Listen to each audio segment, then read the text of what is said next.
Bonsoir. Écoutez, ravi de vous accueillir ce soir sur ce format que vous connaissez bien, avec une règle évidemment que vous connaissez aussi, puisque dans un premier temps, je vais vous exposer deux, trois idées sur la question de l'éloquence et de l'importance effectivement de la prise de parole en public aujourd'hui.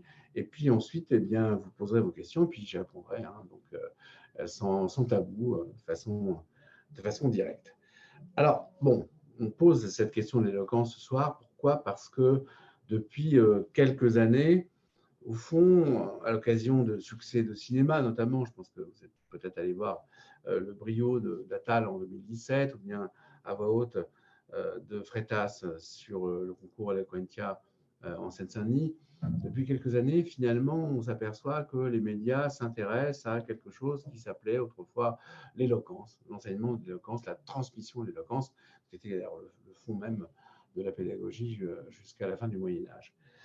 Donc l'éloquence, qu'est-ce que ça veut dire? On découvre les concours d'éloquence, hein, il y en a dans toutes les grandes facs aujourd'hui, toutes les grandes écoles. Ce soir d'ailleurs, c'est un hasard de la programmation donc de l'IFG et puis de TF1, je pense qu'il n'y a pas de collusion. Ce soir, il y a Ruquier qui présente le Grand Oral, qui est une émission qui est construite sur cette idée de concours d'éloquence. Bref, l'éloquence est devenue un sujet à la mode, médiatique. L'éloquence, je rappelle, c'est l'art de bien parler. Comment ça se fait et qu'est-ce que ça veut dire? Alors, ça n'allait pas de soi au départ, hein, parce qu'il y avait quand même des préjugés très négatifs. La prise de parole a été très longtemps dénigrée, hein. On connaît tout le mal qu'a pu faire Dalida sur ce sujet. Parole, parole, parole, et voilà. Parler, parler, parler, c'est être un beau parleur, c'est être Alain Delon qui raconte des fadaises à celle qui veut séduire, c'est Don Juan qui. Voilà. Donc c'est vrai que la parole a été longtemps dénigrée, considérée comme une sorte d'art second destiné à ceux qui veulent justement tromper, ceux qui veulent donc enfumer leur auditeur. Préjugé très très négatif, hein, qui a longtemps pesé. Et puis aussi l'idée que finalement les paroles passent, hein, au fond, un mot, ben, on l'entend, puis après on l'oublie, et ils ne peuvent pas avoir de durée ni d'influence dans le monde dans lequel on vit. Alors, moi, à chaque fois que j'ai eu ce genre de questions à Sciences Po ou ailleurs, posées par des étudiants, j'ai toujours dit, bah, écoutez, c'est vrai, vous avez raison, en effet, la parole, c'est pas très important. Il y a juste un homme qui n'a fait que parler pendant sa vie, hein, et qui n'a effectivement aucune influence aujourd'hui, hein. Il s'appelait Joshua, on l'appelait Jésus de Nazareth, et il a juste fait le monde tel que nous vivons aujourd'hui. Donc, c'est un homme qui n'a fait que parler. Il a parlé, et puis d'autres hommes ont rapporté ses paroles. Donc, voilà, on retrouve un petit peu quand même ce sens de la parole et ce poids des mots. Je ne veux pas dire ce pouvoir des mots parce que c'est un peu ambigu, mais enfin, en même temps, c'est vrai que c'est un peu ça qui fascine, hein, nos étudiants sur cette question-là. Alors, évidemment, cette prise de conscience, elle ne va pas sans aussi la prise de conscience de risques. Et puis, voilà, prendre la parole en public, ça ne va pas de soi, hein, et il y a au moins deux difficultés qui se lèvent. La première, c'est que prendre la parole en public, c'est malgré tout sortir de sa zone de confort. C'est s'exposer. Voilà, ce matin, je me levais, j'avais rien, voilà, rien demandé à personne, et puis je prends la parole, et les gens à qui je parle commencent d'abord par me voir. C'est le paradoxe. On se fait entendre, mais avant de se faire entendre, on se laisse voir. Et c'est ça qui pose problème, hein. Regarder l'autre, c'est quand même déjà le juger, hein. Il y a quelqu'un pas très connu, hein, c'est comme Joshua, qui s'appelait Sartre, qui a écrit une pièce qui s'appelle Huis clos, et dans Huis clos, il dit l'enfer, c'est les autres. Pourquoi l'enfer, c'est les autres? Parce que les autres ne cessent de me regarder, et en me regardant, ils ne cessent de me juger. Alors, juger, pas au sens pénal du terme, hein, c'est pas forcément dramatique, mais c'est porter un jugement. J'ai rien demandé à personne ce matin, j'ai une tache sur mon t-shirt, j'ai rien envie qu'on me dise là-dessus, et pourtant, je vois dans le regard des autres que il y a une sorte de désapprobation. Comment tu as pu sortir quand même avec un t-shirt avec une tache de ketchup dessus, quoi. C'est pas terrible, t'es pas bien coiffé. Vraiment, qu'est-ce que tu es mal habillé, mon pauvre ami. Voilà, qu'est-ce que tu es gros, quoi. On va faire. Bon, on arrête là-dessus, mais c'est vrai que s'exposer au regard des autres, c'est quand même toujours quelque chose de difficile. Et personne ne peut dire que c'est innocent pour lui. Enfin, il faut vraiment surmonter cette appréhension première, ça ne va pas de soi. Si l'enfer, c'est les autres, prendre la parole en public, c'est quand même choisir de passer une saison en enfer pour rester dans des cadres évidemment littéraires. Et puis l'autre problème qui se pose, alors il est plus technique à mon avis, c'est quand même celui de la difficulté de l'exercice. Parce que, bon, j'ai préparé longtemps des tas d'étudiants en plein concours, j'ai jamais vu un exercice qui réclamait à la fois un contrôle de l'esprit et un contrôle du corps. Je m'explique. Le contrôle de l'esprit, parce qu'on on parle pas pour rien dire, on parle pour dire des choses qui vont convaincre les gens. On s'efforce d'avoir des arguments qui sont forts et qui sont évidemment efficaces. Mais en même temps, on ne fait pas que parler. Parce que prendre la parole, je l'ai dit tout à l'heure, c'est être vu, c'est incarner cette parole. C'est-à-dire que c'est toujours un corps qui parle.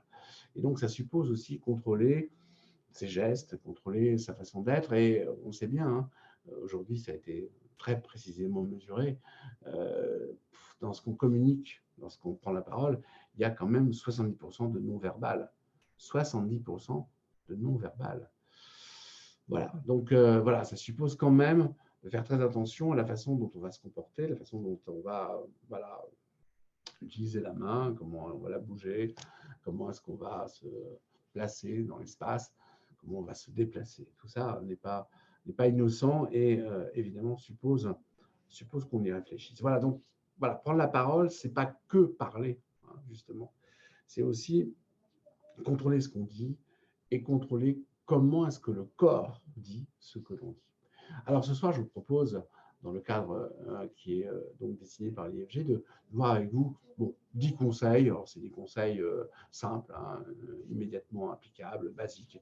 10 conseils pour commencer à améliorer les conditions de notre prise de parole, commencer à prendre conscience de tous les sujets que soulève en fait cet acte qui paraît si simple et si évident, qui est celui de parler. Je m'adresse à toi, ça semble, voilà, il n'y a pas de sujet. Ben, vous savez tous, hein, on a tous vécu qu'on parle même d'une personne qui est inconnue, 2, 3, 15, 200, 500, ça devient quelque chose de complexe et de difficile. Alors, dans un premier temps, je vous proposerai voilà, 4 conseils qui, voilà, qui touchent absolument toutes les cas de figure, toutes les prises de parole publiques. Ensuite, on verra 3 conseils qui concernent davantage, dans le cadre de l'entreprise, un exposé. Ça peut être l'exposé d'un projet, l'exposé effectivement donc, de quelque chose de plus formel, avec un support ou pas de support, devant 10 personnes, 20 personnes, ou voilà, que sais-je, donc devant 200 personnes réunies dans un théâtre, peu importe, une sorte de keynote à la Steve Jobs. Bref, donc ce qui concerne l'exposé, et puis enfin, on terminera par ce qui aussi relève des techniques de prise de parole. Alors, c'est un peu plus touchy, hein, comme on dit en français, c'est-à-dire le débat, voilà, l'échange. Prendre la parole, c'est pas seulement parler et avoir le monopole de la parole, c'est aussi poser des questions, répondre à des questions, et parfois répondre à des questions embarrassantes. Alors, on va commencer d'abord par le commencement, c'est-à-dire par la situation de départ concernant la prise de parole. C'est vrai que on a tendance à oublier, prendre la parole, c'est pas simplement ouvrir sa bouche et émettre des sons. La prise de parole, elle suppose d'abord, évidemment, une prise de vue, si j'ose dire. C'est-à-dire que avant d'être écouté, vous serez regardé. C'est la première chose. Donc, il faut déjà l'accepter. Mais ce n'est pas la seule chose. Et c'est en ce sens le premier conseil d'important, c'est que non seulement vous serez regardé, mais vous avez aussi, vous, à regarder les autres. Prendre la parole, c'est, avant de parler, regarder ceux à qui vous allez parler. Pourquoi? Il y a plusieurs raisons. La première raison, c'est que, de toute façon, dans la vie, c'est comme ça. Bon, on vous parle, c'est mieux. Voilà, si la personne qui vous parle vous regarde, hein, ça permet d'être reconnu. On sait que c'est vous qu'on parle. Ça relève peut-être de la stricte politesse. Mais au-delà de ça, c'est une question d'efficacité. Regardez ceux à qui vous parlez, c'est savoir à quel moment ceux à qui vous parlez vous suivent ou ne vous suivent plus. C'est vous donner en fait les moyens d'aller récupérer ceux que vous avez perdus. En fait, il y a une chose qui est certaine, c'est que sur 45 minutes, ne vous inquiétez pas, ce soir, je veux vous imposer 45 minutes de discours, mais on aurait 45 minutes de discours. En 45 minutes, c'est physique, on n'y peut rien, je vais vous perdre. Je vais vous perdre au moins 60 minutes. 60 minutes, vous allez penser à autre chose. Alors, pas forcément à toute autre chose, mais votre attention sera sera moins fixée, moins forte. Il est certain que la prise de parole suppose aussi d'accepter qu'on ne va pas être écouté avec la même intensité pendant tout le temps de cette prise de parole. Donc, il faut absolument que, pendant que je suis en train de parler, je vois, je repère à quel moment je vous perds. Pourquoi? Parce que si je vous perds un moment essentiel de mon argumentation, si je vous perds un moment où il faut absolument que j'arrive à faire passer une idée, il faut que j'aille vous récupérer. C'est le b.a.-ba. Vous faites un cours, par exemple, vous avez au premier rang 2-3 élèves qui pensent à autre chose, qui sont en train de regarder leur iPhone ou machin, qui est en train de procasser les cuisses de sa voisine. Il faut aller le chercher, il faut le ramener à soi. Mais vous le ramènerez à vous que si vous l'avez vu. Donc, vous ne savez que, enfin, vous n'êtes en situation de savoir que vous êtes en train de perdre votre auditoire que si vous le regardez. Donc, la base, et c'est le paradoxe, on parle de parole, donc on se dit que ça touche l'oreille, qu'on est dans une logique auditive, alors qu'on est en fait dans une logique visuelle dès le départ. Prendre la parole, c'est être vu et c'est regarder. Et c'est ne jamais cesser de regarder ceux à qui on s'adresse, pour pouvoir aller repérer ce qu'on a perdu, ce qu'on veut récupérer. Pour aussi repérer, par exemple, les moments où l'argumentation touche. Je suis en train de développer une idée, je me perçois que l'assistante sourit, rit, donc cette idée marche, donc je vais l'exploiter davantage. J'exploite en revanche une idée, les gens réagissent avec une mimique un peu désapprobatrice, qu'est-ce qu'il est en train de raconter, où est-ce qu'il nous emmène, on ne comprend pas, on baille, on s'ennuie. Je lâche, je passe à autre chose. Donc la première règle, mais essentielle, que vous soyez devant 5 personnes ou devant 500 personnes, c'est ne jamais cesser de les regarder. Alors ça a des conséquences. Les conséquences, ça veut dire que vous n'avez pas à lire votre paplard.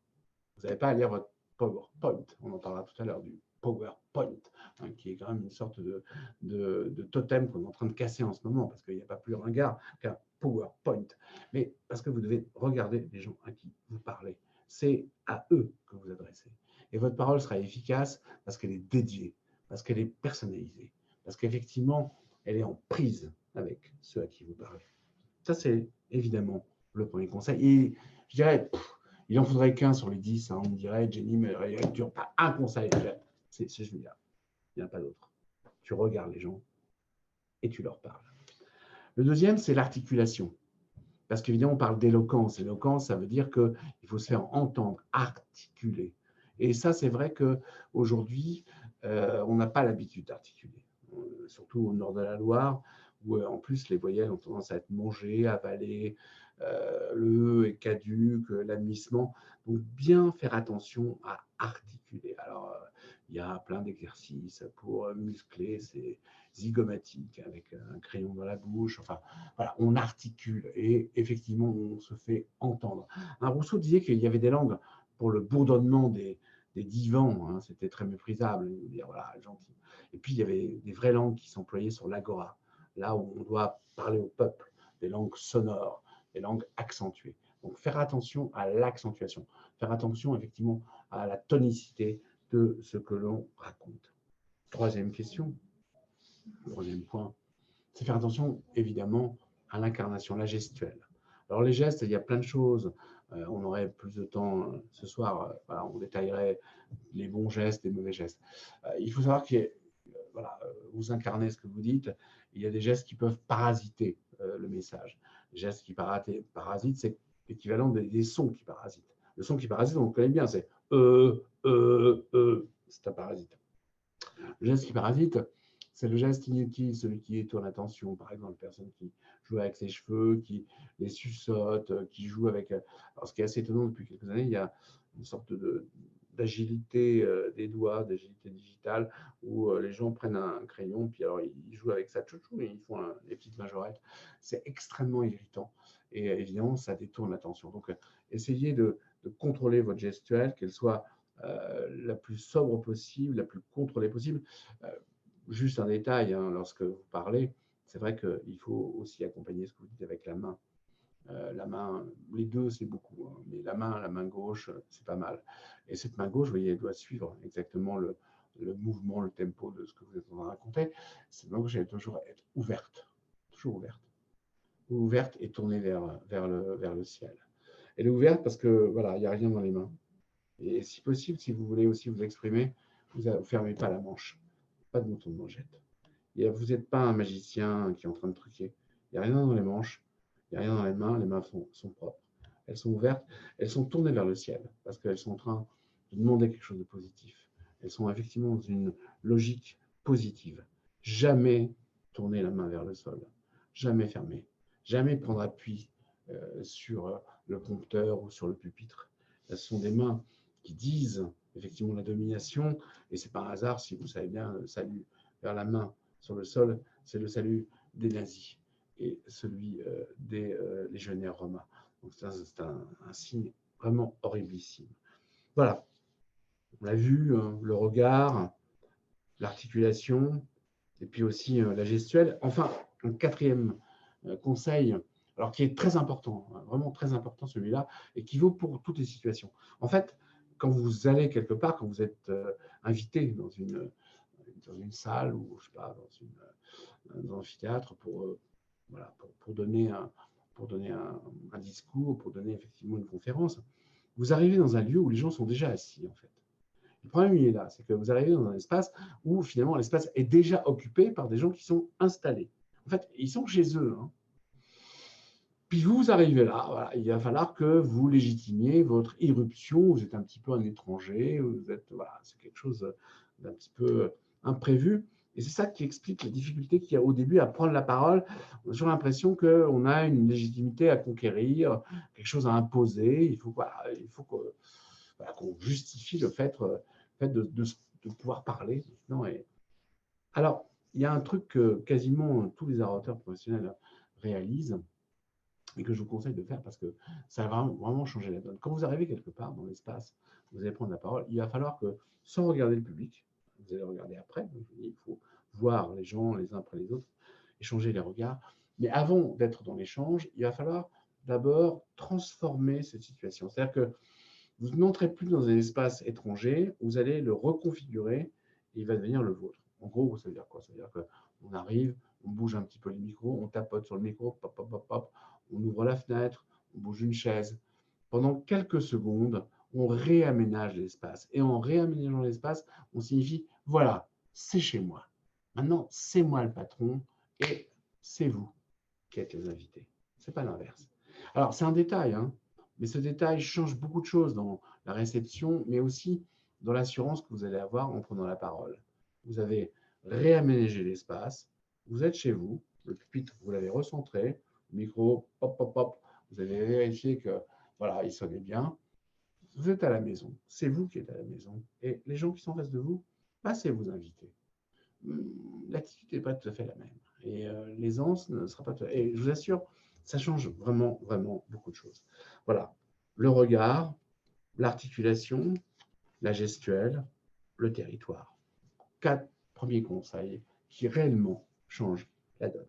Maintenant, on va se situer dans un cas où vous êtes en train de devoir exposer quelque chose devant un groupe un ensemble, alors soit de collaborateurs, soit de gens qui ne vous connaissent pas. On est dans le cas de l'exposition, dans le cas de ce qu'on appelle une présentation. Quand vous avez à présenter donc un projet ou quoi que ce soit, la première chose qu'il faut avoir présent dans l'esprit, c'est que les gens qui vous écoutent, ils ne sont pas bienveillants en fait. Ils ne sont pas malveillants non plus. Hein. Il ne faut pas non plus tomber dans la paranoïa. Mais ils sont dans ce qu'on appelle, ce que voilà, Michel Serres avait le génie d'appeler une attitude blanche. Voilà. Ils ne savent pas.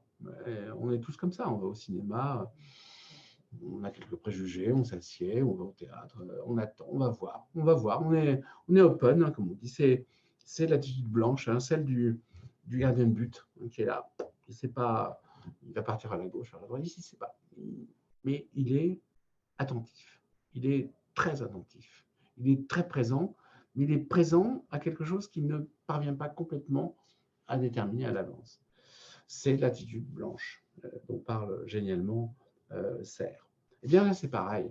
Les gens qui vous écoutent, ils savent pas. Et ça, c'est vous qui allez soit les emmener du côté d'une adhésion géniale et puis ils vont vous suivre pendant l'heure qui va suivre, ou alors une réticence, une méfiance. Donc, il va falloir aller les chercher tout de suite. En rhétorique classique, on appelle ça la captatio benevolentia et la captation de la bienveillance. Il faut aller chercher les gens immédiatement. Les premières phrases sont déterminantes. Vous devez les avoir préparées, les avoir malaxées dans tous les sens. Ça relève de la punchline, comme on dit aujourd'hui quand on est un rappeur. Donc, effectivement, du coup de poing. Il faut aller chercher une formule. En fait, il faut aller tout de suite au fait. Souvent, les orateurs vont au sujet par des voies assez détournées. Voilà, c'est des contorsions assez bizarres. Là, en l'occurrence, non, il faut aller directement préparer 3-4 phrases percutantes et tout de suite, vous emmenez vers vous des gens qui sont acquis parce qu'ils ont été effectivement donc sidérés et impressionnés. Ça, c'est la première chose. Deuxième conseil de fond, une fois que vous les avez voilà, attrapés avec vous, il faut très vite leur annoncer le plan, de façon à ce qu'ils sachent exactement où ils sont ensuite quand ils vont vous suivre. Vous avez 2 points à voir, vous dites, bon, on va voir 2 points. Vous avez 3 points dans la réponse que vous proposez, écoutez, je vous propose en effet de régler cette question en 3 points. Le premier, c'est ça, le deuxième, c'est ça. 2 points, 3 points, pas beaucoup plus. Hein. Après, on est dans ce qui n'est pas tolérable. Hein. Il faut savoir que voilà, vous pouvez garder la parole 45 minutes, 1 heure, en sachant déjà que vous avez perdu pendant une demi-heure les gens, mais il faut être sûr qu'au-delà de l'heure, ce n'est pas que vous les perdez, c'est que jamais vous ne pourrez les retrouver. Hein. Vous les perdez définitivement. Donc voilà, 45 minutes, 1 heure, c'est déjà beaucoup pour ce qui concerne effectivement une relation physique présente. Je ne parle pas du web, hein, où ça se joue en quelques minutes. Annoncez le plan. Dites ce que vous allez faire très vite. Comme ça, vous rassurez et puis vous annoncez que votre parole elle est construite. Vous voyez, tout à l'heure, j'ai fait attention de vous dire que voilà, j'allais avoir 3 éléments dans ma réponse, mais on a déjà passé la première. Alors, on a presque fini la deuxième, et puis la troisième arrive, donc vous dites, bon sang, il n'y en a plus que 4, donc c'est bon, on tient, voilà, on reste encore, c'est passé. Dernier point concernant cette question par rapport à la présentation, c'est vrai que c'est pas très politiquement correct parce qu'il y a encore des gens qui sont cramponnés aux choses, mais j'aimerais tellement vous convaincre que, et puis beaucoup de mes collègues aujourd'hui le disent sur le web partout, pitié, arrêtez les PowerPoint pourris, arrêtez. Le PowerPoint, c'est une catastrophe dans tous les sens du terme. Soit c'est un vrai PowerPoint, c'est-à-dire finalement des slides qui sont réduits à quelques mots comme ça, des mots qui servent juste à suivre le plan, enfin voilà, donc ça sert à rien. Enfin, c'est juste pour mettre un mot sur le mur, ok, on est content. Ou alors on met beaucoup d'informations sur le PowerPoint, alors informations fondamentales, ça peut être des chiffres, des tableaux, mais quand même, il faut savoir que pendant que vous balancez votre PowerPoint derrière vous, plus personne ne vous écoute. Hein. Il regarde le PowerPoint. Donc vous êtes mort, c'était fini, au revoir. Ou alors à ce moment-là, il ne regarde pas le PowerPoint, donc il ne sert à rien. Donc vous voyez, dans 2 cas de figure, c'est stupide. C'est réellement quelque chose qui est stupide. Et aujourd'hui, les plus grands communicants conseillent à toutes les personnes de qualité, comme on dit, hein, les décideurs, d'arrêter avec ça. Ça, c'est ringard, c'est nul, c'est les années 80 dans ce qu'elles sont pires. Autant il faut acheter un pantalon pas de def et apprendre par cœur les chansons de Dave. Hein, c'est pareil, hein, ça ne fonctionne pas du tout, ça ne marche pas. Réfléchissez 2 minutes, ça ne fonctionne pas. Et sans PowerPoint, vous pourrez établir une relation directe avec les gens à qui vous parlez et réellement, soit vous avez beaucoup de contenu à leur délivrer, alors à ce moment-là, un support papier ou un support ensuite qui aurait transmis sur le mode numérique, c'est parfait.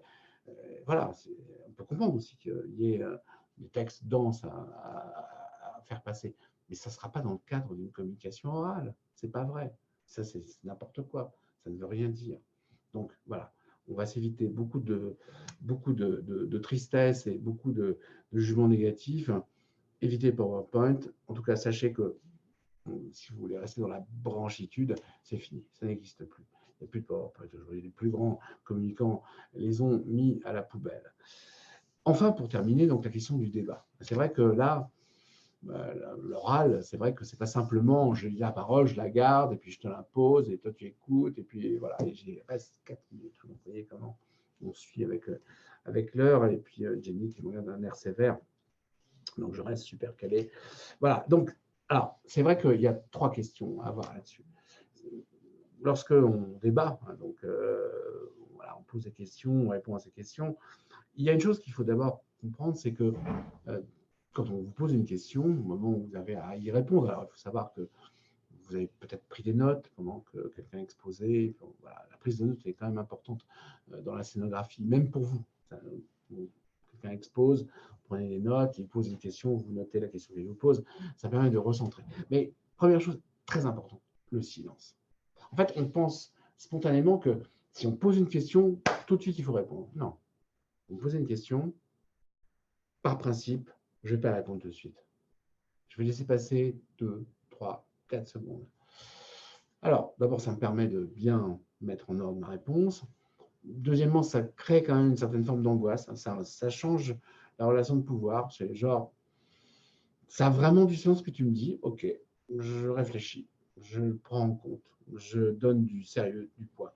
Le silence donne toujours du poids à la réponse. Alors, il ne faut pas que ce soit un silence, évidemment, qui s'éternise. Il ne faut pas attendre 3 minutes avant de répondre.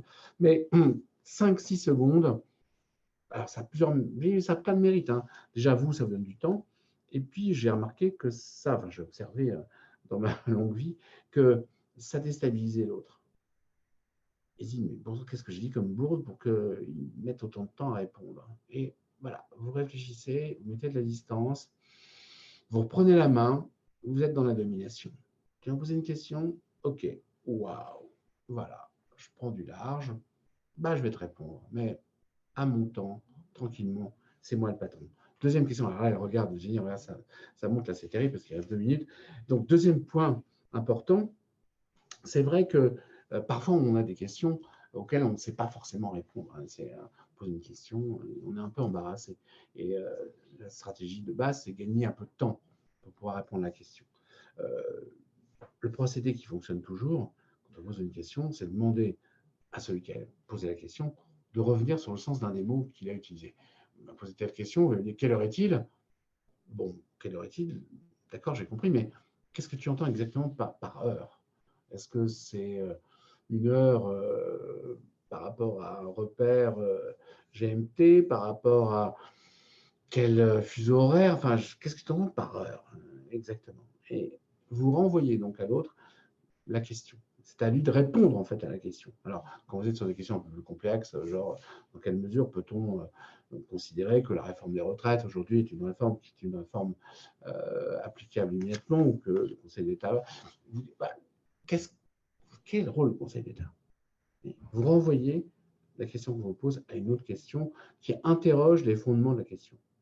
Ce qui vous permet de gagner du temps, c'est très habile parce qu'effectivement, le temps que vous gagnez va être précieux. Puis c'est aussi une façon de changer encore une fois la mise. Hein. C'est plus l'autre qui a la main, c'est vous. Et puis, avec un peu de chance, il va s'embrouiller, il va se tromper. Vous allez pouvoir le reprendre sur ses erreurs et faire oublier la question que vous posez initialement. Et puis enfin, il y a quand même quelque chose qui est essentiel. Quand on vous pose une question, vous avez dit tout à l'heure cela, monsieur, est-ce que, au contraire, on peut dire qu'il faut toujours, quand on pose une question, répondre oui. Pour une question, oui, vous avez raison. Ça désamorce tout de suite toute velléité de contestation. Bah oui, vous avez absolument raison. Est-ce que vous n'êtes pas un peu partial, monsieur Cobas, en ce moment? Oui, vous avez raison. C'est vrai que je parle depuis mon point de vue, qui est le mien. Hein. Je m'appelle Eric Cobas, j'ai du mal à appeler quelqu'un d'autre. Donc, vous avez raison. Mais, n'empêche que mon point de vue, si on m'a demandé de le donner aujourd'hui, c'est qu'il a peut-être un intérêt qui dépasse simplement ma stricte opinion. Vous voyez? Oui, d'accord. Désamorcer la contestation, mais vous reprenez la main. Voilà. 10 questions, on m'a dit 10 questions ce soir. Il y en a des centaines, hein, évidemment. Mais c'est juste pour vous montrer que finalement, la question de la prise de parole, qu'elle soit donc solitaire ou qu'elle soit dans une logique de débat, et je vais oublier que dans débattre, il y a quand même le verbe battre, hein, c'est pas quelque chose qui va de soi. Alors en même temps, c'est ça qui est intéressant, c'est que ça ne va pas de soi, mais en même temps, vous le sentez bien. Ce sont des questions et des conseils qui sont de bon sens. Et en fait, il suffit d'y penser, il suffit d'être un petit peu coaché, il suffit d'être averti, et puis on s'en débrouille très bien. Moi, je suis très confiant sur le retour de l'éloquence, parce que c'est vrai qu'il y a des gens qui me disent « Ah, comment je vais faire, je ne sais pas parler ». Oui, enfin, c'est une technique, une techné. Techné, ça veut dire savoir-faire. Une technique, ça s'apprend. Et ça, apprendre à parler en public, bah, je crois que je sais faire. Et puis, je crois qu'à l'IFG, on sait faire aussi. Voilà, donc je suis maintenant ouvert à vos questions. Voilà. Et je n'ai aucune question ouverte. Alors, je ne sais pas qu'est-ce que je fais là. Alors, Jenny me dit, voilà, je chante une chanson. Alors, je ne sais pas. Paroles et paroles et paroles. Je ne sais pas, c'était... Alors, oui, je vous écoute, dites-moi. C'est... voilà. Donc, est-ce que c'est valable aussi pour la soutenance d'un mémoire? Alors, oui, alors il y a une question, c'est intéressant la question que vous posez, parce que c'est vrai que je ne l'ai pas abordé, on m'a demandé voilà, de choisir 10 points, donc ça reste évidemment limité. Dans une chose de mémoire, il faut savoir que vous avez un jury qui est un jury multiple. Et il y a une chose que j'ai oublié de vous dire, c'est qu'effectivement, quand vous avez devant vous 5 personnes, 4 personnes, 10 personnes, ça dépend du coup où vous passez ou du temps que vous passez, c'est vrai que il faut quand même prendre l'habitude de distribuer son regard. On regarde les gens, enfin, vous ne choisissez pas celui qui vous semble sympathique, le type qui est beau gosse. Hein, toi et moi, je crois qu'on a un contact. En plus, en général, on est déçu parce que c'est souvent un type qui vous assassine. Donc voilà, il faut vraiment distribuer son regard. Voilà, ne pas. Voilà. Et moi, je me souviens quand j'étais dans des jurys de concours, c'est vrai que quand il y a des candidats qui ne me regardaient pas, j'étais un peu énervé. Je disais, pourquoi ils ne me regardent pas? Pourquoi ils ne me parlent pas? Donc, pourquoi moi, ils me dégagent? Donc, c'est vrai que ne pas être regardé, c'est toujours être évidemment exclu et c'est mal perçu. Donc, quand une soutenance de mémoire, qui est en général face à un jury collectif, vous répartissez évidemment le regard.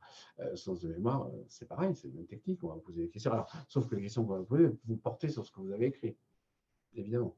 Si vous voulez, on est dans un oral de connaissance, plus que dans un oral de motivation, c'est une évidence.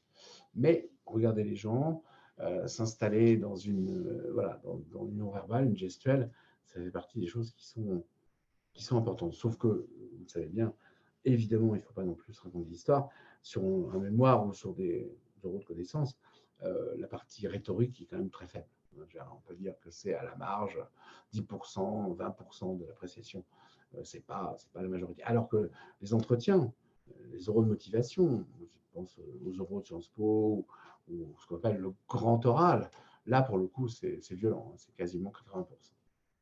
Et ça peut aller jusqu'au nœud de cravate. Hein. Donc, un double Windsor. Est-ce que vous savez nouer le double Windsor? Voilà. Quel type de phrase pour commencer et s'approprier à ça? Alors, vous avez deux choses. Encore une, c'est une question vraiment intéressante. Vous n'avez pas à vous approprier la salle. Vous n'êtes pas. Justement, c'est le problème de l'émission de Ruquier ce soir. Il va faire du stand-up. Hein. Ce n'est pas avec la salle que vous avez à dialoguer. Vous avez à dialoguer avec soit le jury, si vous êtes dans un problème de concours, et puis sinon, si vous êtes un homme politique ou quelqu'un qui devait. C'est pas la salle, c'est pas l'ensemble. Vous n'êtes pas Bigard, vous n'êtes pas. Voilà, on n'est pas dans du show. Et c'est vrai que très longtemps, les comédiens, ou le côté un peu voilà, performance, un peu capté la question rhétorique. La première phrase, telle que vous la décrivez, elle doit être simple, hein, c'est bonjour. Bonjour, voilà, et vous rentrez directement. Si vous voulez, la première phrase, c'est vrai qu'elle pose toujours un problème, ce qu'on appelle l'incipit, le début. Pourquoi? Parce qu'elle repose sur aucune autre phrase antérieure. Donc, il y avait le silence, et puis après. Première phrase, c'est bonjour. Bonjour, voilà, et vous commencez soit votre pitch, ou ce qui est intéressant dans la question que vous posez, c'est qu'elle me conduit à vous dire, avant qu'il y ait la première phrase, il faut qu'il y ait quand même un silence. Ne commencez jamais à parler sans que le silence soit total. Donc j'arrive, je m'installe devant le micro, j'en parle, j'attends qu'ils se taisent, et quand ils se sont tus, j'enchaîne la première phrase. Alors, il faut avoir une grande confiance en soi, en sa capacité pour dispenser de tels conseils sans voir son auditoire. Non. Ben oui, j'ai envie de te dire, Julien, c'est vraiment l'exercice, c'est un peu pénible. Et ce n'est pas une grande confiance en soi, non, au contraire, c'est une grande inquiétude. Et cette question est un peu malveillante, mais je la prends comme telle. Voilà, j'y peux rien, c'est Jenny qui m'a obligé. Je suis désolé, hein, je fais ce que je peux. Au revoir, Julien. Alors ensuite, faut-il toujours prévoir une part d'impro? Alors bien sûr. Alors c'est vraiment là encore une très bonne question, contrairement à celle de Julien qui était très désagréable et inefficace. Celle du spectateur anonyme, C'est vrai que l'impro, ça ne s'improvise pas. En fait, le mot improvisation, c'est un mot qui est impropre. En réalité, c'est vrai que vous êtes devant des gens que vous ne connaissez pas, vous ne savez pas comment ils vont réagir. Donc, il faut avoir prévu à l'avance plusieurs réponses à des réactions différentes. Il y a un type pas très connu voilà, qui s'appelait Bossuet, qui écrivait toujours à l'avance 200 ou 300 sermons avant d'en proposer un devant le roi. Et en fonction, effectivement, de ces sermons, de l'humeur du roi, en fonction de la façon dont il pouvait réagir, il choisissait tel paragraphe ou tel autre. Donc c'est vrai que, en fait, l'improvisation, c'est une improvisation à partir de développements qui sont déjà prévus. C'est ce qu'on peut appeler les éléments de langage, en fait. Donc on prépare plein de possibilités et on les apprend par cœur. Et en fonction de la réaction du public, eh bien, on va choisir tel ou tel. Le PowerPoint n'est-il pas un support incontournable dans le cadre d'une formation, que ce soit en entreprise ou auprès des étudiants, d'autant plus que sur des sessions de cours de plus d'une heure? Bah, c'est pas pourquoi c'est incontournable. C'est vrai qu'il y a un problème idéologique. Qu'est-ce qu'il y a sur le PowerPoint? S'il n'y a rien de plus que ce qui est dit, je ne vois pas en quoi c'est incontournable. Le problème, c'est que j'ai souvent assisté à des sessions où la personne qui utilisait un PowerPoint se contentait de lire le PowerPoint. Donc, si vous voulez, il y a un sujet quand même. Il y a un des deux qui est inutile. Soit c'est l'orateur, soit c'est le PowerPoint. Donc, je pense qu'il vaut mieux que ce soit le PowerPoint qui soit inutile, parce qu'il vaut mieux que celui qui parle voilà, retire les bénéfices de sa parole. Non, sérieusement, si vous avez besoin de support écrit complexe, donnez les supports physiques ou passez par du numérique que vous envoyez aux participants à l'avance. Mais avoir un texte derrière votre dos pendant que vous êtes en train de parler, soit vous lisez le texte et à ce moment-là, vous ne servez à rien. Et très vite, les gens ne sont pas dit. Vous voyez, ce n'est pas des idiots. Quoi. Je crois qu'on prend souvent les interlocuteurs pour des imbéciles. Quelqu'un qui écoute, il a l'habitude d'écouter quelqu'un d'autre parler. On est tous les uns les autres conviés à des tas de réunions. Donc, des réunions PowerPoint, on en consomme évidemment une quantité astronomique. Moi, le nombre de réunions auxquelles j'ai assisté avec finalement quelqu'un qui me lit ce que je lis derrière, j'ai dit écoute, je te remercie, je sais lire, toi aussi, on pourra gagner un temps fou. Tu m'enverrais les slides, je les lirais chez moi, et puis tout irait bien. Et voilà. Et en fait, c'est pas ça qui se passe. Et en fait, tout le monde est perdant. C'est vraiment du lose-lose. Hein, vous voyez, c'est le type qui présente, il passe pour un gros naze parce qu'il est juste en train de lire un truc, donc il n'apporte rien par rapport à ce qu'il dit. Et qu'est-ce qui prouve que c'est lui qui a créé son PowerPoint? Et souvent, d'ailleurs, c'est son assistante. Donc, on va arrêter de mettre tout le monde mal à l'aise. Mais voilà, donc c'est quand même un peu lamentable. Donc, soit c'est lui qui est lamentable, soit c'est le PowerPoint. Enfin, de toute façon, c'est pas une situation qui est très saine. Alors, on peut avoir des illustrations, par exemple. On peut imaginer, je sais pas, il m'est arrivé de devoir faire des conférences commentant des tableaux.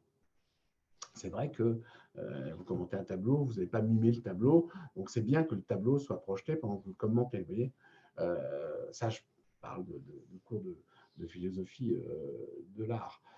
Mais c'est vrai aussi pour des graphiques, c'est vrai aussi pour... Voilà. Quand il y a vraiment une information visuelle, quand il y a un vrai visuel, ça va par... Oui, c'est un graphique, c'est un tableau, c'est un dessin, c'est quelque chose qui est vraiment visuel. Bien sûr que le PowerPoint s'impose. On va pas, encore une fois, on ne va pas mimer la chose sur la scène. Mais sinon, c'est vraiment inutile. En fait, j'ai envie de dire, excusez-moi, je vais être agressif, mais pas agressif, mais un peu provoque, mais c'est un peu ma signature. Le PowerPoint, en général, c'est un truc de paresseux. Quoi. Et ça dit franchement qu'on est un gros paresseux. Voilà, après, on a envie de dire qu'on est paresseux, c'est peut-être aussi fait partie du message. Mais je pense qu'aujourd'hui, ce n'est pas un hasard si les plus grands managers, si les plus grands noms du monde dans lequel nous vivons dans l'entreprise ont renoncé au PowerPoint depuis au moins un an ou deux. Parce que le PowerPoint, c'est une plaie. Alors, sauf, encore une fois, je le répète, s'il y a des informations qui sont visuelles. Mais ce n'est jamais le cas. C'est rarement le cas. Alors, comment traiter le stress dans la prise de parole? Ben non, on ne peut pas le traiter. On va juste vomir avant. Alors, tu vas vomir avant la prise de parole, puis après, tu prends la parole. Alors, parce que tout le monde en est là. Vraiment, tout le monde est là. On a tous peur. Prendre la parole en public, ce n'est pas normal. Ce n'est pas naturel. Le type qui dit, bah, je prends la parole. Ah, non, c'est pas vrai. Tout le monde est stressé. Tout le monde a peur. Tous les comédiens vous diront, moi, j'ai fait du théâtre très longtemps avant d'enseigner. Je peux vous assurer que, voilà, avant d'entrer sur scène, j'allais vomir. Hein, et tout le monde vous dira la même chose. Tout le monde est malade. Ce n'est pas normal, ce n'est pas naturel de s'adresser comme ça à des gens qu'on ne connaît pas. S'exposer au regard des autres, ça n'est pas normal. Voilà, c'est tout. Et les gens qui vous diront que c'est normal, ce sont eux des anormaux, et ils sont, voilà, des gens qui ont un profil pathologique lourd, et c'est eux qui ne vont pas bien. Vous, si vous avez du stress, c'est-à-dire que vous allez bien, c'est bien. Après, voilà, il faut le dépasser. Et on le dépasse à force d'exercice. Il y a des gens extrêmement timides qui sont devenus des comédiens de théâtre fabuleux. Vous savez bien qu'il y en a plein. C'est juste un problème de contrôle de soi. Et ça, on n'y peut rien. Alors, il y a des techniques, il y a des plus ou moins des charlatans plus ou moins habiles qui vont vous vendre des techniques de respiration. Peu importe. Si ça marche sur vous, si l'acupuncture marche sur vous, ou si réciter des mantras, ça, peu importe. Mais de toute façon, il y a ce stress au départ, et on le passe ou on ne le passe pas. Voilà, c'est tout. Quel type d'outil vous recommandez à la place du PowerPoint selon du papier ou, alors, j'ai envie de vous dire, l'outil, le seul outil vraiment utile, c'est le regard. Je te regarde, je te parle. C'est à toi que je parle. C'est à toi que je délivre mon message. Après, encore une fois, il y a des chiffres, il y a des graphiques, il y a des courbes. C'est le PowerPoint, on est d'accord. Mais si c'est juste des mots, si effectivement sur PowerPoint, je vais mettre confiance en soi avec une flèche en disant, voilà, maîtrise de soi, c'est juste une blague. Donc ça, non. Le meilleur des outils, c'est ton regard et c'est ton authenticité. Parce que c'est ça qu'on attend aujourd'hui. Il y a eu trop d'usure là-dessus. Il y a trop de... Voilà, faut revenir un petit peu à des choses qui sont basiques. Hein. Pour les personnes légèrement bègues, légèrement bègues, si elles sont légèrement bègues, je pense qu'elles suivent effectivement un accompagnement voilà, dédié. Non, il n'y a pas de conseil, si ce n'est de continuer à travailler avec un orthophoniste. Hein, il n'y a pas de problème. J'ai beau passer votre intervention, mais comment faire une sentence sur justement, vous serez quelqu'un qui va innover. Votre PowerPoint ne se justifie que si il montre des choses que votre parole n'est pas capable de dire. C'est juste ça. Et vous pouvez le défendre. Et je vous assure qu'aujourd'hui, la tendance très lourde, alors, c'est pas que je fasse dans la stétolatrie, parce que c'est les États-Unis, c'est super, voilà, mais aujourd'hui, tous les communicants un petit peu voilà, au fait de ce qui se passe, vous disent surtout, tu arrêtes le PowerPoint, c'est la ringardise des années 80, achète-toi des pads Dev, écoute Dev en boucle, ça sera plus efficace. Stop, stop, plus de PowerPoint. Et vous allez voir, ça va se passer 10 fois mieux. Donc, bien sûr, la de science dans la réponse, c'est pas valable, c'est fondamental. Ça veut dire qu'on n'est pas sur un buzzer, vous voyez, c'est question pour un champion. Pour la question, voilà, j'ai appris par cœur. Non, je me pose une question, je réfléchis, je laisse la question, voilà, résonner en moi, je prends le temps et je te réponds. Ça veut dire que ma réponse, elle est vraiment pensée, elle est vraiment personnelle, elle n'est pas comme ça délivrée de manière automatique. Bonjour, par rapport au PowerPoint, quelle est votre position par rapport à une présentation scientifique d'une heure? Mais non, scientifique, vous avez bien compris, je vous l'ai dit, s'il y a des chiffres, s'il y a des choses qui sont, voilà, qu'on ne peut pas porter avec sa parole, le PowerPoint est absolument indépassable, on est d'accord. Vous voyez, comment fait-on avec, je vous l'ai dit, figure, schéma, on est d'accord. Hein, encore une fois, vous ne vous trompez pas. Moi, je vous parle de ces PowerPoint, vous avez un mot sur le slide, vous avez une flèche avec un autre mot, enfin, ou un gros texte qui tombe. Non, ça n'a pas de sens. Les PowerPoint, encore une fois, qui représentent des graphiques, qui représentent des tableaux, et des tableaux qui vont être ensuite commentés, ou bien les tableaux au sens artistique du terme. Encore une fois, moi, j'utilise énormément les PowerPoint, parce qu'après, il y a peut-être des gens qui me disent « Ah, ben, je vous ai vu à une conférence comme ce machin, vous aviez un PowerPoint. » Oui, j'avais derrière moi un tableau, et je commentais un tableau du Titien, ou un tableau, effectivement, de Gustave Moreau. Voilà. Et donc, c'est difficile de commenter un tableau si les gens ne le voient pas. Voilà, c'est tout. Maintenant, si effectivement sur le PowerPoint, il n'y a que des mots-clés comme ça, c'est juste de l'enfumage. Ça n'a pas tellement sens. Quelles sont les limites du ramage? Alors, les limites, c'est les limites du temps. C'est-à-dire que c'est sûr que vous n'êtes pas là pour faire le ménage. Donc, raménager l'espace, ça dure 4-5 secondes. Hein. Si c'est une demi-heure, autant prendre l'aspirateur. Et puis voilà. Non, c'est vraiment symbolique. C'est une façon de signifier à ceux qui vous écoutent, voilà, j'arrive pas comme un intrus, je suis pas, voilà, je suis pas un intrus, je reviens, cet espace c'est le mien, je l'adapte à mes besoins, je vérifie que le micro est bien il est bien au volume que je veux, je vérifie que le pupitre est bien placé dans la direction que je veux. Vous voyez, c'est vraiment une façon symbolique de se dire, voilà, c'est mon espace, c'est moi qui vais parler, vous êtes assis, vous allez m'écouter, mais c'est moi qui vais parler. C'est une façon de, en quelque sorte, de reprendre l'initiative. Pourriez-vous revenir sur les 4 points essentiels, s'il vous plaît? Il y a regard, évidemment, il y a tout ce qui relève donc de la gestuelle, et puis il y a la présence, et puis il y a l'articulation. Le point d'interrogation, c'est articuler. Articuler, ça veut dire juste se faire entendre.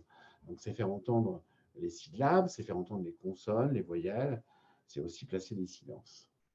Comment gérer son stress? C'est une astuciologie, c'est très déstabilisant. Des fois, je l'annonce d'entrée. Alors, j'ai envie de vous dire, Mylène, c'est très déstabilisant, mais c'est très sexy aussi. Ouais, ça dépend comment vous voyez les choses. Quelqu'un qui rougit, ça peut être très sympa. De toute façon, vous allez rougir. Hein. Je ne vais pas vous dire, il y a un truc, tu ne rougis pas, tu te pinces la paume des mains et tu ne rougis plus. Non. Vous allez rougir, vous êtes stressé, on est tous stressés. Après, vous en faites une force ou une faiblesse. Quelqu'un qui est très timide, il joue avec sa timidité, il la met en scène, il rougit, je suis un petit peu ému, voilà, je rougis un peu, excusez-moi. Voilà. Et puis après, une fois que vous avez dit excusez-moi, je rougis un peu, c'est fini, parce que plus personne ne vous reprochera quelque chose dont vous êtes absolument conscient. De toute façon, par rapport à la timidité, au stress, aux rougeurs, à tout ce qui est parasite, il n'y a rien à faire. Vous aurez toujours des charlatans qui vous vendront je ne sais quelle technique de respiration, ce que tu veux, peu importe. De toute façon, même si vous êtes un super yogi, le fait de devoir parler devant 2000 personnes, ça va vous angoisser, quoi. Vous voyez, hein, voilà. Donc, vous ne serez pas Freddie Mercury, hein, c'est pas possible. Freddie Mercury, il arrive comme ça, il n'a pas fait de yoga avant, et voilà, et ça se passe comme ça se passe. Et vous voyez, voilà, il y a des milliers de gens devant lui, et voilà, il est tout petit sur la scène, il la passe dans tous les sens, et il n'a pas fait de méditation transcendantale avant. Donc voilà, donc faut arrêter le truc. Voilà, on passe le truc, il faut apprendre à le faire. Alors, la seule chose que révèlent ces questions, c'est que, évidemment, ça suppose de la pratique. On ne s'improvise pas du jour au lendemain, évidemment, à l'oral avec aisance, c'est pas vrai. Donc, première fois, on a du mal, deuxième fois, on est conseillé, voilà, on ressent telle ou telle chose, puis après, ça se passe beaucoup mieux. Les mots parasites à éviter, les mots à utiliser absolument. Alors, encore une fois, ça dépend de ce que vous avez à dire. En fait, les parasites, ce n'est pas des mots, c'est plutôt des sons. C'est parce qu'après, on n'entend plus que ça. Les mots parasites, voilà, j'ai envie de vous dire, ça dépend du contexte. Hein. Moi, président, moi, président, moi, président. Il y a plein de mots parasites, là, oui, donc, mais c'est dans un autre contexte. Quand on fait une présentation, on doit rester sur place statique et bouger. Alors, il y a deux solutions. Là, encore une fois, j'ai envie de dire, à chaque fois que je fais une présentation devant des entreprises ou devant un public, moi, je leur montre toujours deux postures totalement opposées et qui sont toutes les deux super efficaces. Je viens d'en parler, Freddie Mercury, qui est vraiment en latéral sur une scène immense. Il est tout petit, Freddie, hein, tout petit, avec un stade gigantesque, une scène démesurée, et on ne voit que lui. Et même, il se prend, à un moment donné, même le luxe d'être quasiment vautré par terre, en tout cas à genoux, il n'est même plus debout. Et on ne voit que lui, on n'entend que lui. Donc, soit vous bougez constamment en latéral dans une présentation. Steve Jobs, c'est ce qu'il faisait dans ses keynotes, hein, il bougeait comme ça. Soit vous faites comme Blanche Gardin. Blanche Gardin, c'est vraiment un modèle absolu. Il y a son micro, elle est fixée dessus, elle ne bouge pas. Elle a les mains qui vraiment enveloppent le micro, elle est complètement concentrée sur ce qu'elle dit. Il faut savoir que si vous faites ça, ça suppose d'abord que la salle n'est pas très grande. Hein, vous ne faites pas ça dans un stade, hein, évidemment. Et puis, effectivement, que ce que vous dites est capable quand même de fédérer tout ce que les gens vont entendre. Blanche Gardin, elle joue beaucoup sur, évidemment, le décalage qu'il y a entre le caractère extrêmement lisse de son image et puis son corps qu'elle contraint complètement, et puis, évidemment, le caractère complètement débridé de son propos. On va dire ça pour rester soft. Comment synchroniser la pensée et la parole? J'ai toujours du mal, je pense, mais la parole ne reflète pas. Comment dire? Alors la parole ne reflète pas. Ça, c'est ennuyeux. Il y a plusieurs. Synchroniser la pensée et le corps, je comprendrais. Mais la pensée et la parole, j'ai envie de vous dire, là, je ne comprends pas très bien la question parce que vous êtes quand même au courant qu'on pense à travers des mots, hein, donc on pense avec une parole. Donc une pensée complexe donne une parole complexe. Voilà, donc je pense que, à mon avis, vous devez vous interroger sur la synchronisation qu'il y a entre la pensée et le corps. Hein. Comment je peux synchroniser ce que je pense avec ma gestuelle. Mais la pensée et la parole, si vous n'arrivez pas à la synchroniser, là, c'est un peu difficile quand même. Comment gérer la pression lorsque la prise de parole a un enjeu fort, soutenance pour l'objet d'un marché, prise de fonction. Bah, justement, la seule façon de gérer la pression, c'est de regarder les gens à qui vous parlez. La seule façon de gérer la pression, c'est d'être totalement détaché de tous les supports que vous avez sous les yeux. Si vous êtes obligé d'aller fouiller dans les notes, je donne un exemple très simple. Et encore une fois, il n'est pas partisan, c'est pas politique comme on dit, mais ça envoie à une vidéo que vous pouvez voir sur YouTube facilement, ou même des choses que vous avez peut-être vues. Le débat pour la présidentielle au deuxième tour. Vous avez un candidat qui n'a aucune note devant lui. Rien. Il a tout dans la tête. Et une candidate qui a plein de dossiers et qui, à un moment donné, va s'en mêler en cherchant des papiers, voilà, et qui va se faire défoncer à cause de ça. Donc voilà, c'est juste pour vous dire qu'il voilà, faut faire le choix de la maîtrise antérieure.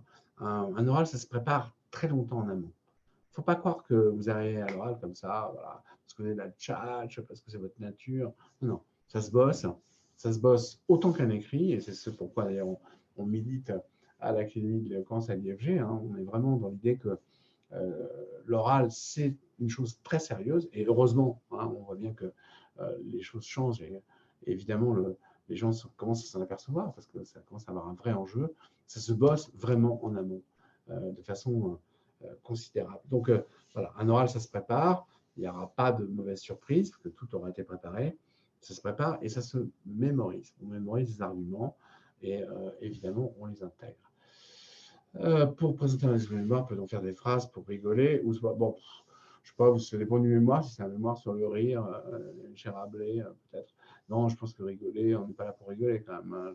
Pas, vous êtes dans un cadre académique. Moi, j'ai jamais vu personne rigoler dans ce cadre-là. Donc, voilà.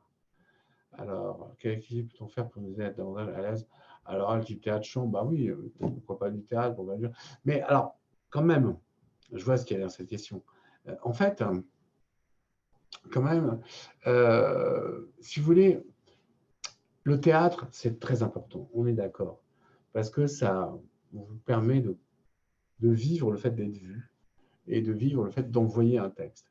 Mais il y a quand même une différence de fond, et je vous demande juste de la retenir, entre l'expérience théâtrale et la performance oratoire. Et je vous dis, pour avoir vécu ça, j'ai un acteur raté quand j'avais 20 ans, je faisais du théâtre, et visiblement, ouais, vous ne me connaissez pas comme acteur. Donc, ça veut dire que ça n'a pas marché. Donc c'est vrai que ça peut mal finir. Mais il y a quand même une vraie différence. C'est qu'au théâtre, on dit le texte d'un autre. Et c'est finalement assez sécurisant. Lorsque vous êtes en train de prendre la parole, c'est votre texte à vous que vous défendez. Donc, ça pose d'autres questions. Donc, si vous voulez, voilà, moi, je ne suis pas fan des gens qui disent, voilà, pour améliorer voilà, ta rhétorique ou ton éloquence, fais du théâtre. Je crois que le théâtre, c'est intéressant pour plein d'autres choses. Mais au théâtre, encore une fois, n'oubliez pas que vous n'êtes pas l'auteur.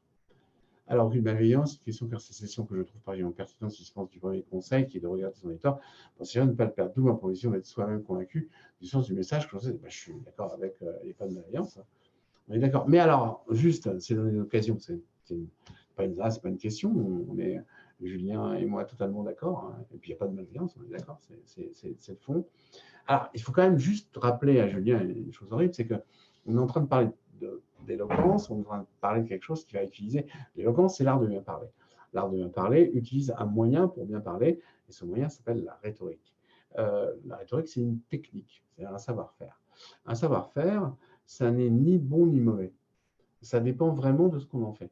Un exemple très simple que je donnais toujours à mes étudiants en Cagne, en philosophie, un marteau, ça peut planter un clou, mais ça peut planter Janine aussi. Hein. Donc, ça plante un clou, c'est bien, ça sert à. Voilà, ça plante Janine, qui finit en prison. Et c'est le même marteau. Donc, voilà, il y a un marteau, et puis on l'utilise voilà, comme on a envie de l'utiliser. Donc voilà, la rhétorique, c'est pareil. Hein, ça permet bien sûr de faire valoir ses convictions. Et moi, je suis évidemment là pour permettre à mes étudiants de défendre leurs convictions. Et l'éloquence, c'est ça, c'est mettre ses idées en forme de telle sorte qu'elles puissent toucher et qu'elles puissent impressionner et puis qu'on puisse vraiment les faire partager. Il faut savoir que la même rhétorique, il y a un côté, c'est la force obscure, enfin c'est le côté obscur de la force. Mon fils me engueulait là. Le côté obscur de la force. C'est vrai qu'il y a un côté effectivement, il y a un côté sikh. Hein, il n'y a pas que les Jedi, il y a aussi les méchants qui utilisent la même force. On peut, avec le pouvoir des mots, influencer, flatter, tromper, reliser les ondes dangereuses. Grâce au pouvoir des mots, vous pouvez séduire qui vous voulez. Vous pouvez raconter n'importe quoi, obtenir vraiment la confiance de tas de gens, vous pouvez leur mentir, et voilà. Et d'ailleurs, dans l'intérêt qu'il y a pour cette discipline aujourd'hui, je pense, en étant vraiment sincère, qu'il y a une ambiguïté. Les étudiants, évidemment, ils ont envie de mettre au service de leurs convictions tous les moyens possibles. Et je pense qu'ils sont aussi intéressés par l'idée de pouvoir à chaque fois séduire. Posez-vous la question, comment se fait-il que Don Juan, à chaque fois, met dans son lit toutes les femmes qu'il vise, alors qu'elles sont toutes prévenues contre lui? Relisez également Les Liaisons dangereuses. Valmont, la présidente, c'est depuis le début que c'est un libertin sans foi ni loi. Normalement, il n'a aucune chance. Pourtant, elle va mourir d'amour pour lui à la fin du livre. Comment ça se fait d'après vous? Mais agissez. Il y a un très grand philosophe qui s'appelle Jean Baudrillard dans De la séduction qui dit une phrase très très forte, il dit séduire, c'est mourir comme réalité et se produire comme leurre. Alors, ce n'est pas donné à tout le monde, hein, parce que la plupart des gens pensent qu'ils sont séduisants parce qu'ils ont des qualités. Si vous êtes un vrai séducteur, c'est que vous savez que vous n'en avez aucune et que vous pouvez prendre donc toutes celles des autres. C'est plus compliqué. Est-il conseillé de prendre des notes pendant les questions? Ça, c'est bien sûr, c'est très conseillé, même si on ne prend même pas des vraies notes. Alors, prendre des vraies notes, c'est bien parce que ça permet de formuler la question qu'on va poser. Donc, ça permet déjà d'avoir un avantage sur celui à qui on va poser la question. On l'a mis en forme. Puis même si ce n'est pas vrai, de toute façon, même si on est dans la mise en scène, c'est une façon de signifier à celui qui parle qu'on a une extrême attention à ce qu'il dit et qu'on fait vraiment très très attention à ce qu'il raconte et que voilà, il faut qu'il fasse lui aussi très attention à ce qu'il raconte parce qu'on est en train de tout noter et que s'il y a un moment donné où voilà, il déborde, on a noté, tout à l'heure vous avez dit que, et là on est mort. Donc c'est une attitude parfaite. Alors je n'ai pas eu, voilà, j'ai pas insisté là-dessus parce que en fait, au départ, le sujet, c'était la prise de parole et non pas la réception de la prise de parole. Mais évidemment, bien sûr, vous avez raison. Jusqu'où peut-on aller? Alors, jusqu'où peut-on aller à notre intervieweur s'il est passé à autre chose? Oui, alors ça peut vouloir dire s'il y a une digression, jusqu'à le ramener au propos. Si quelqu'un part complètement à côté, on est en train de parler de, je sais pas, des haricots verts, la culture des haricots verts en Hollande, et que le type est en train de vous parler des patates douces au Sénégal, vous dites, écoute, je te rappelle qu'on ne parlait pas trop du Sénégal, mais on parlait de la Hollande. Le recentrer, ça fait partie des choses qui sont... voilà, il n'y a pas de risque, il n'y a pas de problème. Sinon, il n'y a pas de dialogue. Hein, voilà. Écoutez, il y a beaucoup de questions, il y en avait encore d'autres. Je serais ravi peut-être éventuellement de prolonger plus tard ce type d'échange. Merci à vous d'avoir été aussi nombreux. Et puis j'espère que ces petites questions et puis les exposés pourront vous être utiles. Et voilà. En tout cas, on n'est que dans le début de la réflexion, le début de la formation. Hein, c'est un long chemin. Et j'espère que vous avez compris qu'il y avait plein d'enjeux, mais que surtout, il était facile pour chacun de trouver des solutions des problèmes qu'il se pose. Je vous souhaite une bonne soirée.